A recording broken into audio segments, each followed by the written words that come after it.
The most dangerous lies are never shouted first. They are whispered so often that good people eventually mistake them for the truth. On a crisp autumn evening in Manhattan, the Harrington Foundation prepared to host one of the most prestigious education galas in the country, an annual celebration where philanthropists, educators, business leaders, and journalists gathered beneath sparkling crystal chandeliers to honor the people shaping the future of America's children. Invitations to the event were considered symbols of extraordinary achievement, and every guest who stepped onto the polished marble floor represented years of dedication or remarkable generosity. Emily Carter had never imagined she would be standing outside those towering bronze doors, clutching the invitation she had received only a week earlier. As a 29-year-old elementary school teacher from Brooklyn, she spent most of her days helping children discover confidence through reading, never seeking recognition beyond the smiles of students who finally believed in themselves. Her emerald evening dress was elegant but modest, carefully chosen after weeks of saving, and she paused for a moment beneath the golden lights, quietly reminding herself that she belonged there because of her students, not because of expensive clothing or influential connections. Around her, luxury sedans continued arriving one after another, delivering executives, celebrities, and wealthy donors whose names regularly appeared in newspapers across the country. Inside the ballroom, conversations flowed effortlessly between people accustomed to power, while photographers captured every arrival with practiced precision. Emily took a slow breath before walking toward the entrance, offering a warm smile as she handed her invitation to the event coordinator. The woman examined it briefly before another staff member leaned closer, whispering something that instantly changed her expression.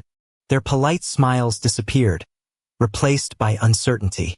Within seconds, another supervisor arrived carrying a digital guest list. He compared Emily's invitation against the tablet several times before looking up with an apologetic but unmistakably dismissive expression. Several nearby guests slowed their pace, curiosity replacing courtesy as quiet murmurs spread through the entrance. Someone suggested there must have been a mistake. Another speculated that invitations occasionally reached unintended recipients. Cameras naturally drifted toward the growing commotion, capturing a scene that Emily had never wanted to create. She calmly explained that the invitation had been mailed directly to her classroom after her students won a statewide literacy initiative, but her words seemed unable to compete with assumptions already forming around her. Every passing second made the silence heavier. She resisted the temptation to defend herself louder than necessary because years spent teaching children had taught her that dignity often spoke more clearly than raised voices.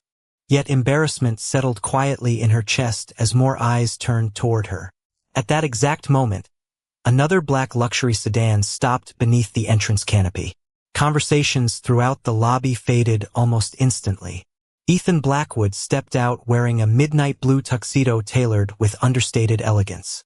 At 38 years old, the billionaire carried the composed confidence of someone who had spent his entire career under public scrutiny. Headlines had described him as cold, distant, and impossible to understand. Some columnists had even built careers repeating the same rumor, that Ethan Blackwood disliked women and trusted no one outside his own corporate circle. Few people questioned those stories anymore because they had existed for years, repeated often enough to become accepted as fact. Ethan acknowledged no cameras as he approached the entrance, his attention instead settling on the uncomfortable scene unfolding only a few feet away. He watched the staff hesitate, noticed Emily lowering her invitation slightly without lowering her head, and recognized something painfully familiar in the expressions surrounding her. They had already reached a verdict without knowing the truth. For several quiet seconds, he said nothing. Then, with calm certainty that carried farther than any raised voice ever could, he stepped beside Emily, looked directly at the event coordinator, and asked a simple question that instantly silenced the entire entrance. If this foundation truly exists to honor those who change children's lives, he said evenly, why is the only teacher standing outside while everyone else walks in? The silence at the entrance lingered for only a heartbeat before the event coordinator lowered the tablet and nodded respectfully. Without another word, the doors opened, and Ethan Blackwood motioned for Emily Carter to walk beside him rather than behind him. Flashing cameras immediately captured the unexpected moment, not because the billionaire had arrived, but because he had chosen to enter with an elementary school teacher almost no one recognized.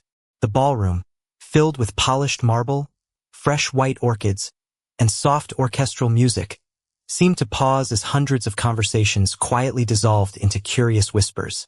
Emily felt every pair of eyes following them, yet Ethan remained completely unaffected, greeting organizers and longtime supporters with the same calm expression he had worn outside. He did not offer an explanation, nor did he acknowledge the growing attention surrounding their entrance. Instead, he guided Emily toward a table near the stage before politely excusing himself to speak with the foundation chairman. For the first time that evening, Emily had a chance to observe him without the noise of headlines shaping her opinion. The newspapers had always described him as distant, arrogant, and emotionally detached, a businessman who cared only about profits and negotiations.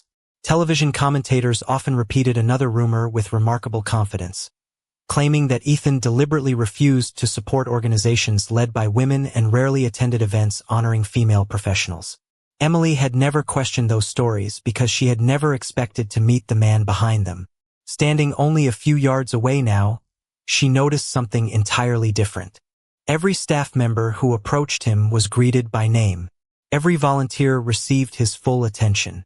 When an elderly educator accidentally dropped a folder filled with student essays, Ethan quietly bent down to gather every page before handing them back with a respectful smile, continuing his conversation as though nothing unusual had happened. There were no photographers close enough to capture the small gesture, and no applause followed. It simply appeared to be the natural way he treated people. Emily found herself wondering how many moments like that had gone unnoticed over the years because they were never dramatic enough to become headlines. During dinner, the foundation chairman welcomed guests and thanked donors, whose generosity had expanded educational opportunities across the country. Several prominent philanthropists received public recognition, each greeted by enthusiastic applause. Ethan's name was mentioned only briefly despite his company being the largest financial contributor of the evening. He acknowledged the applause with a modest nod before returning his attention to the program. There was no triumphant speech, no attempt to draw attention toward himself. As the ceremony continued, Emily overheard two guests seated nearby discussing him in quiet voices. One insisted that Ethan's donations were nothing more than strategic investments for public image, while the other admitted that no reporter had ever been able to explain why so many struggling schools mysteriously recovered after facing financial collapse. The conversation ended with uncertainty rather than certainty, and that uncertainty lingered in Emily's thoughts. Later in the evening, a short documentary celebrated schools transformed by anonymous charitable support.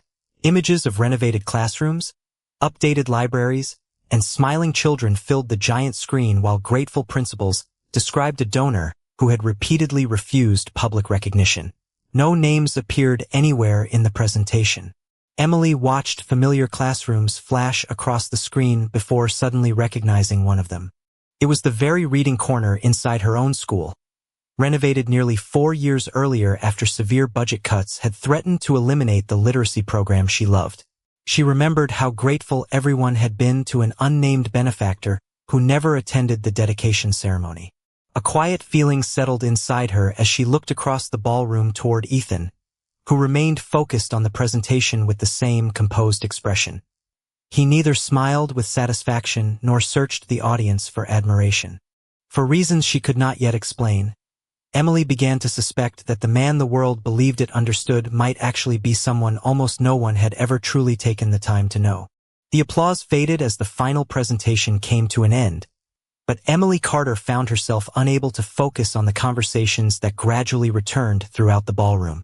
The images from the foundation documentary remained vivid in her mind, especially the unmistakable glimpse of her school's reading corner.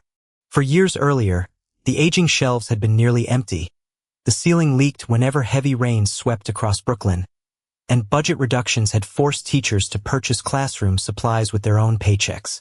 Emily remembered organizing weekend book drives, asking neighbors to donate gently used children's novels, and watching parents volunteer countless hours simply to keep the small library alive. Then, almost without warning, everything had changed. Construction crews arrived during summer break, new books filled freshly built shelves, computers appeared in the media center, and the district announced that an anonymous educational grant had saved several literacy programs from permanent closure. At the time, everyone celebrated the miracle without expecting to know who had made it possible. Standing inside the elegant ballroom years later, Emily suddenly realized she wanted to understand that mystery more than ever. After the ceremony concluded, guests gathered for coffee and conversation beneath glittering chandeliers, while a string quartet played softly near the grand staircase. Ethan Blackwood remained surrounded by foundation board members and education leaders, listening far more than he spoke. Whenever someone congratulated him for another successful gala, he redirected the praise toward teachers, volunteers, and students. Emily quietly observed from across the room, noticing how naturally he stepped away from praise instead of toward it. There was no performance in his humility because almost no one seemed to notice it. As the evening drew to a close, the foundation chairman approached Emily with a warm smile and thanked her for attending. He also expressed admiration for the literacy project her students had completed earlier that year. Before leaving, he handed her a small folder containing educational partnership information and suggested that schools seeking future grants should continue documenting successful community programs. Emily thanked him sincerely and slipped the folder into her handbag without opening it. The following Monday, life returned to its familiar rhythm inside her classroom. Children eagerly shared stories about their weekends, laughter echoed through the hallway, and reading circles filled the morning with excitement. During her planning period, Emily remembered the folder from the gala and opened it while organizing lesson materials. Most of the documents described scholarship opportunities and community partnerships, but tucked inside was a photocopy of an older foundation report summarizing previous literacy grants. Curious, she scanned the pages until one paragraph caught her attention. It referenced the emergency preservation of several struggling public school libraries, including her own elementary school. Attached behind the report was a faded acknowledgement letter from the district addressed not to a named donor, but to an anonymous educational partner whose representative had insisted that no recognition ceremony be organized. The final page contained only a project authorization code and the signature of the executive responsible for approving the grant. Emily stared at the signature for several long moments. She had seen that distinctive handwriting only 2 nights earlier on the guest book displayed during the gala reception. Ethan Blackwood. There was no announcement, no promotional photograph, and no corporate logo attached to the paperwork. Only a quiet administrative record preserved in an archive that almost no one would ever read. Emily leaned back in her chair as memories slowly connected like pieces of a puzzle. The reading corner where countless children had discovered a love for books existed because someone had chosen generosity instead of recognition. The headlines she had believed for years suddenly felt strangely incomplete. They had described financial success, corporate negotiations, and relentless ambition, but none had mentioned the classrooms, the libraries, or the children whose futures had quietly changed because one businessman had decided that gratitude from strangers was never the goal. As afternoon sunlight poured through the classroom windows and her students eagerly opened their books for the next lesson, Emily realized that the truth often hid in ordinary records that no camera ever bothered to capture. And for the first time since meeting Ethan Blackwood, she wondered who had benefited from the world's misunderstanding of a man who had never seemed interested in correcting it. Several days passed before the quiet discovery inside Emily Carter's classroom began to feel less like a coincidence and more like the beginning of a story that had never been told. She returned to the archive documents more than once, carefully comparing signatures, authorization dates, and grant records, hoping to find a simpler explanation. Instead, every page led back to the same conclusion. Ethan Blackwood had personally approved emergency funding that preserved not only her school's literacy program but several struggling schools across New York, all while ensuring that another organization received public recognition. The realization unsettled her because it challenged years of assumptions built by headlines rather than first-hand experience. Meanwhile, across the city, preparations were underway for Blackwood Global's largest educational initiative to date, a nationwide scholarship program designed to expand access to libraries and reading centers in underserved communities. Foundation directors described it as the most ambitious charitable investment the company had ever attempted, but only a handful of senior executives knew how many years Ethan had quietly spent planning every detail. He insisted that the announcement remain focused entirely on students, teachers, and local communities, refusing promotional campaigns centered on his personal image. Unknown to him, however, someone else had very different plans. Richard Holloway had watched Ethan's growing influence with increasing frustration for years. Their companies often competed for major partnerships, but Richard understood that financial success alone no longer defined public trust. Ethan's reputation inside educational circles had quietly strengthened despite the misleading public narrative surrounding his personality. If the upcoming scholarship initiative succeeded, Richard feared that Ethan's influence would become impossible to challenge. Rather than compete through better programs, Richard chose a different path. Behind closed office doors, he instructed members of his communications team to assemble selective photographs, incomplete financial records, and carefully edited timelines that could be arranged to create misleading impressions without making direct false statements. Every document looked believable when viewed alone, yet together they suggested questions that had never existed before. Anonymous messages quietly reached several entertainment reporters known for publishing sensational stories before verifying every detail. Within 48 hours, online articles began appearing with dramatic headlines asking whether Ethan's charitable foundation had secretly favored certain schools for personal reasons. None of the stories presented actual evidence of wrongdoing, but they succeeded in creating uncertainty, and uncertainty spread across social media with remarkable speed. Emily first noticed the articles after another teacher quietly showed one to her during lunch. As she scrolled through the story, her heart sank when she saw her own school's literacy grant listed among the examples being questioned. The article implied that several educational projects had received unexplained financial advantages, carefully avoiding direct accusations while encouraging readers to draw their own conclusions. Emily immediately recognized how incomplete the information was because she had personally reviewed the archived records. What disturbed her even more was the realization that someone had deliberately omitted every document explaining why those grants had been awarded. Later that afternoon, her phone vibrated with a message from the Harrington Foundation chairman requesting a private meeting. When they spoke, his usually calm voice carried unusual concern. He explained that several sponsors had become nervous after reading the recent reports, and although the foundation still believed in Ethan's integrity, growing public speculation threatened to overshadow the scholarship announcement scheduled for the following week. Before ending the conversation, he quietly added something Emily could not ignore. Since she had attended the gala and represented one of the schools mentioned in the reports, journalists had already begun asking whether she would comment. As the call ended, Emily looked around her classroom where children laughed while choosing books for afternoon reading, completely unaware that the future of programs like theirs was suddenly being placed at risk by rumors designed to sound convincing. For the first time, she understood that remaining silent might allow a carefully manufactured story to replace the truth she had personally uncovered. Emily Carter spent the entire evening wrestling with a decision that seemed far larger than herself. She had never sought public attention, and she certainly had no desire to become part of a national controversy. For years, her greatest concerns had been lesson plans, reading assessments, and making certain every child in her classroom believed that their future mattered. Speaking publicly against a wave of speculation felt completely outside the quiet life she had built. Yet every time she remembered the archived documents resting inside her desk drawer, she also remembered the faces of students whose opportunities had existed because someone had chosen generosity over recognition. Remaining silent no longer felt like neutrality. It felt like allowing gratitude to disappear beneath suspicion.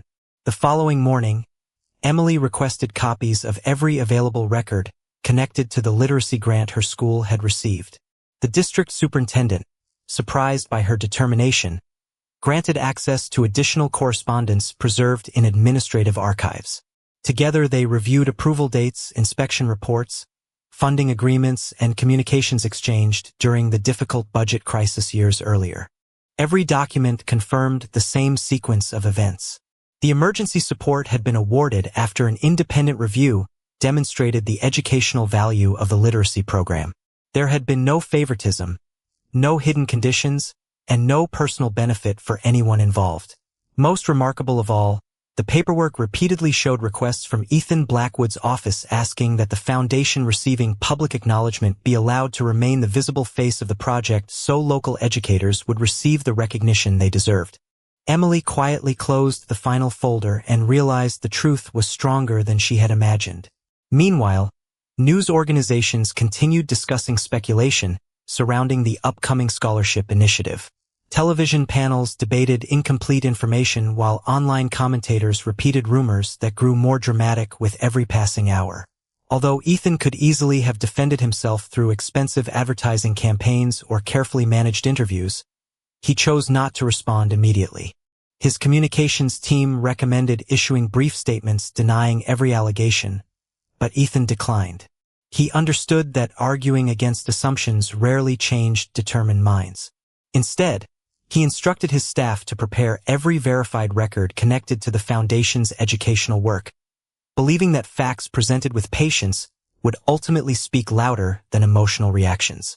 When Emily learned of that decision through the Harrington Foundation chairman, she felt an unexpected sense of respect. She recognized the same quiet confidence she encouraged in her students whenever they faced unfair criticism at school.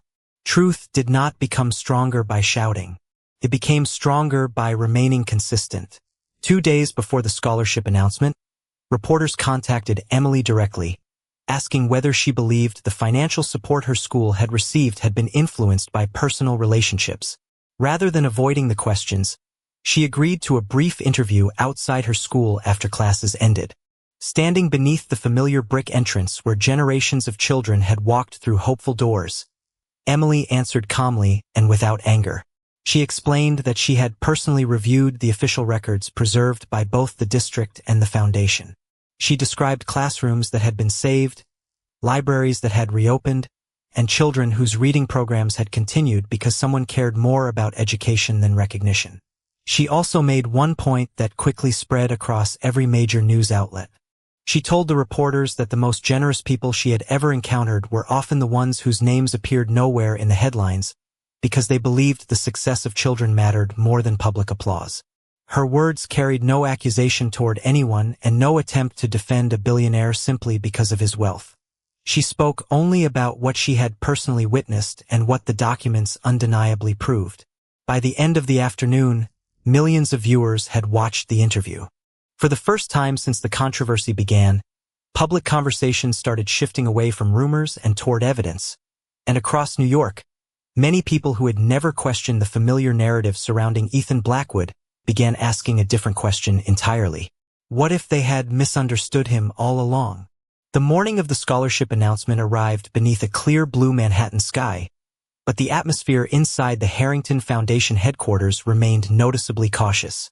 Television crews had assembled long before sunrise, satellite trucks lined the streets, and journalists filled the auditorium expecting either a remarkable act of transparency or another chapter in a controversy that had dominated national conversations for days.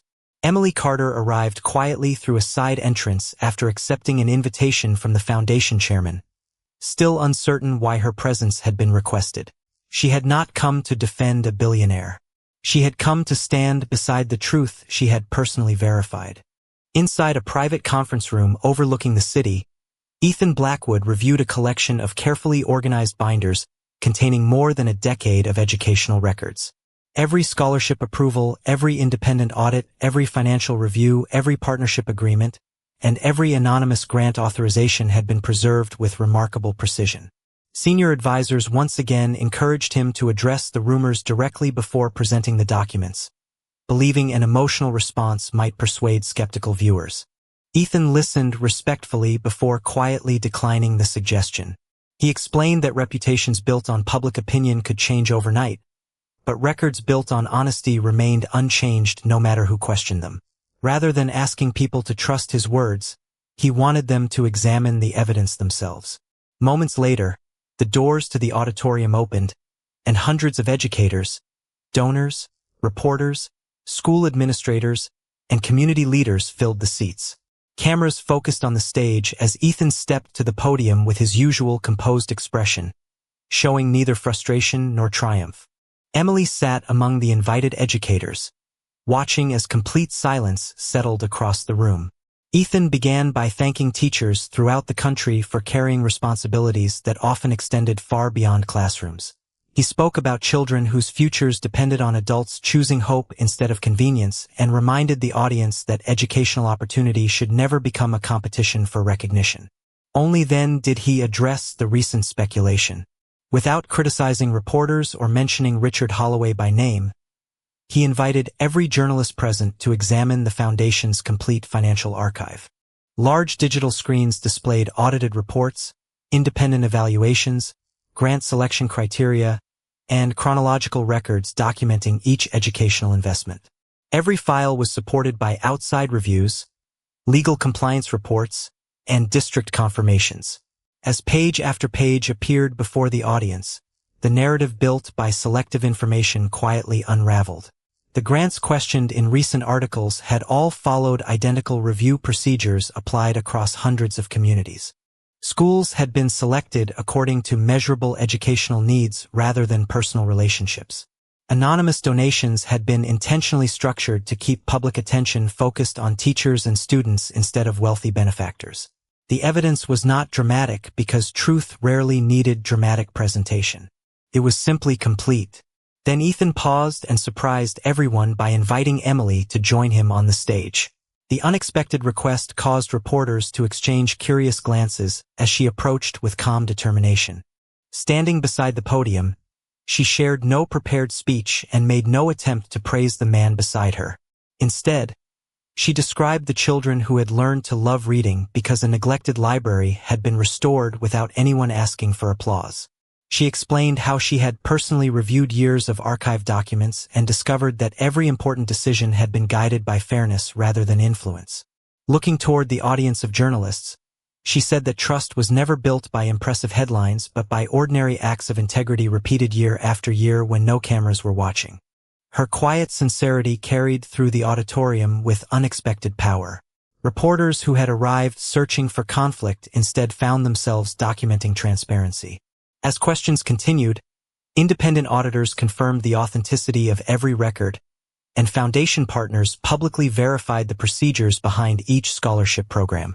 By the conclusion of the conference, the conversation across the country had shifted decisively.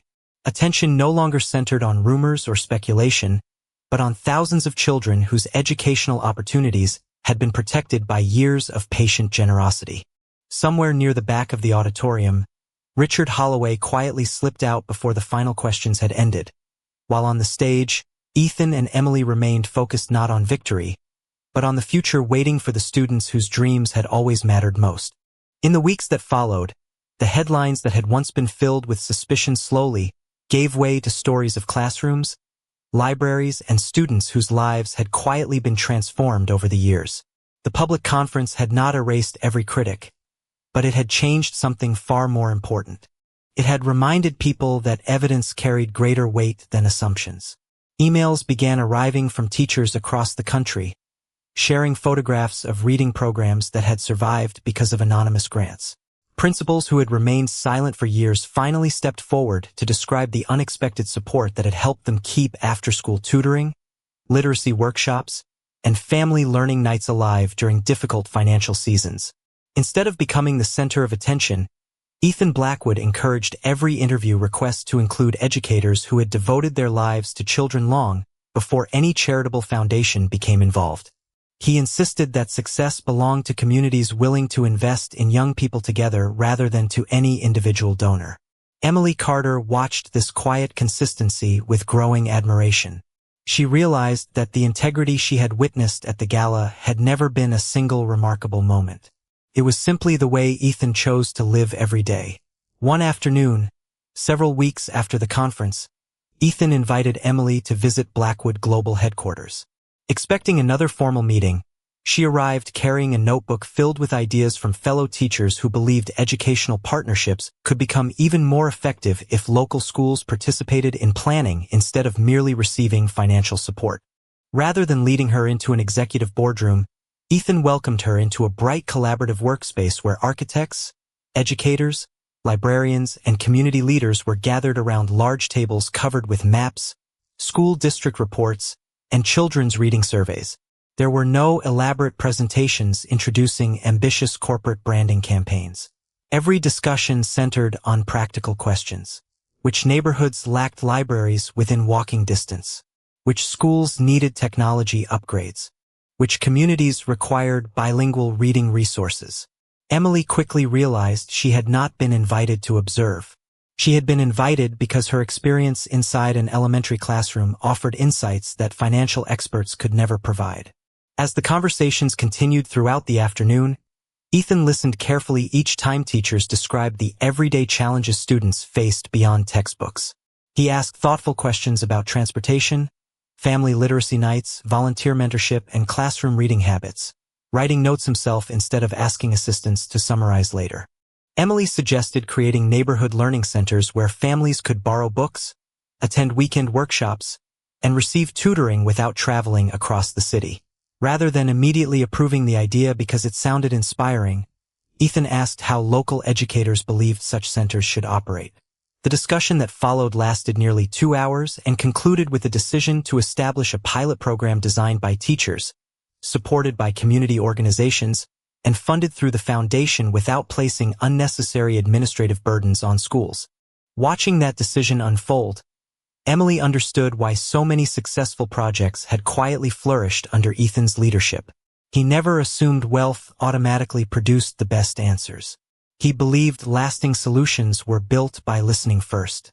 Months later, the Bright Futures Learning Initiative officially launched in communities across several states. Renovated libraries opened their doors with shelves filled by local volunteers. Retired teachers mentored struggling readers after school. College students organized weekend literacy events, and parents who had once felt disconnected from education became active participants in their children's learning. During every opening ceremony, Ethan intentionally stood among the audience while principals, teachers, and students cut the ceremonial ribbon together. Emily became one of the initiative's educational advisors, traveling occasionally to share classroom strategies while always returning to the school where her own journey had begun. Their partnership was never defined by grand declarations or dramatic moments. It grew through shared purpose, mutual respect, and countless ordinary conversations focused on improving children's futures. The friendship between the billionaire and the elementary school teacher became a quiet reminder that genuine leadership was measured not by the number of people who admired you, but by the number of lives that quietly became brighter because you chose to serve something greater than yourself. As the Bright Futures Learning Initiative continued expanding across the country, its greatest success could no longer be measured by financial reports or the number of buildings renovated. It could be seen in the quiet transformations taking place inside classrooms where children who had once struggled to read now volunteered to read aloud with confidence, in parents who discovered that spending 30 minutes with a book each evening could change the atmosphere of an entire household, and in teachers who finally had the resources to focus on inspiring curiosity instead of worrying about shrinking budgets. Emily Carter traveled to several of the new learning centers during school breaks, always returning with stories that reminded everyone involved why the work mattered. In one small Ohio town, she met a shy 5th-grade student who admitted he had never owned a book before the community library opened. In Arizona, she watched retired teachers spend every Saturday morning mentoring children whose families had recently moved into the area. In rural Tennessee, volunteers converted an unused community center into a welcoming reading space where grandparents, parents, and children gathered together each weekend. None of those moments attracted national headlines, yet each represented a quiet victory that could not be measured by numbers alone.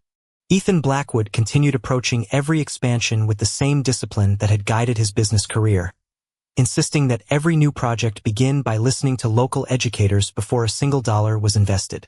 During planning meetings, he often reminded foundation staff that communities already possessed wisdom, commitment, and capable leaders. Financial support should strengthen those qualities rather than replace them. His philosophy gradually influenced partner organizations across the country, encouraging businesses, nonprofit groups, universities, and neighborhood volunteers to collaborate instead of competing for recognition.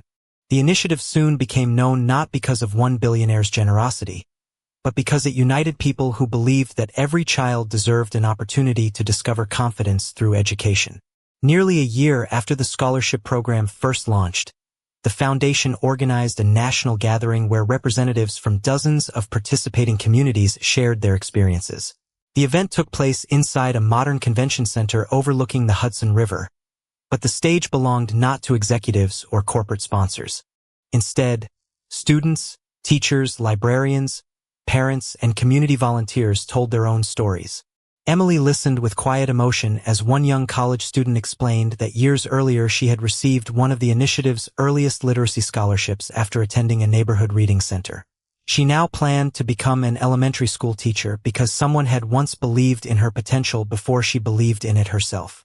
Another speaker described opening a family-owned bookstore after discovering a lifelong passion for reading through one of the renovated libraries.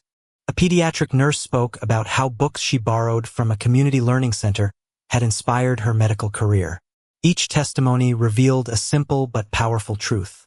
Acts of generosity often continued shaping lives long after the original gift had been forgotten. As the audience rose for a standing ovation, Ethan quietly remained near the side of the room, applauding alongside everyone else instead of stepping toward the spotlight. Emily noticed him watching the speakers with genuine gratitude rather than pride. She walked over and thanked him for everything he had quietly started years earlier, but Ethan gently shook his head. He replied that the foundation had only opened doors. Teachers, families, and students had been the ones courageous enough to walk through them and build something lasting together. Emily smiled because she understood exactly what he meant.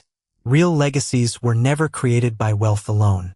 They were built by ordinary people choosing kindness, responsibility, and hope again and again until those choices became part of someone else's future. Looking across the room filled with lives forever connected through education, Emily realized that the rumors which had once threatened to define one man's reputation had disappeared without anyone needing to erase them. They had simply become too small to survive in the presence of so much undeniable good. 1 year later, the Grand Astoria Ballroom looked remarkably different, although every crystal chandelier, polished marble floor, and elegant balcony remained exactly where they had been on the night that had quietly changed 2 lives. This time, however, the atmosphere carried none of the uncertainty that had once filled the entrance. Instead of whispered assumptions, the room echoed with genuine laughter from teachers, students, librarians, volunteers, community leaders, and families whose lives had become connected through the Bright Futures Learning Initiative. Large displays around the ballroom celebrated educational achievements rather than individual accomplishments, featuring photographs of renovated libraries, smiling children discovering books for the first time, and graduates whose journeys had begun inside classrooms once threatened by financial hardship. Emily Carter entered the ballroom wearing the same elegant emerald evening gown she had carefully chosen a year earlier, not because of sentiment alone, but because it reminded her that dignity did not depend on the opinions of strangers. As she walked through the entrance where she had once stood questioning whether she belonged, dozens of former students, fellow teachers, and foundation partners warmly greeted her with gratitude and respect. She realized that the place which had once represented embarrassment had quietly become a symbol of courage. Across the ballroom, Ethan Blackwood was speaking with a group of scholarship recipients preparing to begin college the following fall.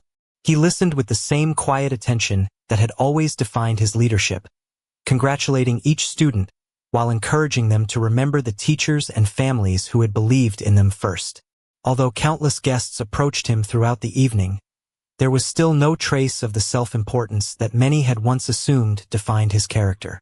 Success had changed public opinion, but it had never changed the way he treated people.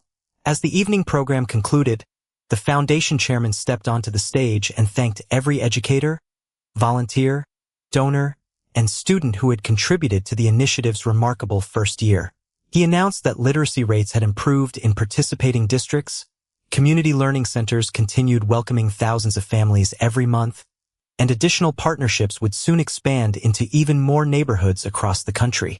The audience responded with heartfelt applause, celebrating not statistics alone, but the countless stories hidden behind every number. Soft orchestral music gradually filled the ballroom as guests gathered near the dance floor. Ethan looked across the room until his eyes met Emily's. Without hesitation, He walked toward her with the same calm confidence that had carried him through every misunderstanding they had faced together. Stopping in front of her, he offered a warm smile and extended his hand.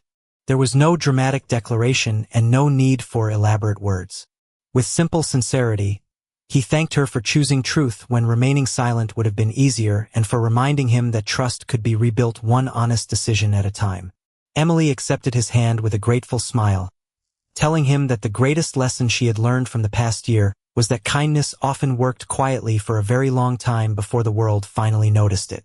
Together they stepped onto the dance floor as friends, partners in purpose, and two people forever changed by choosing integrity over fear.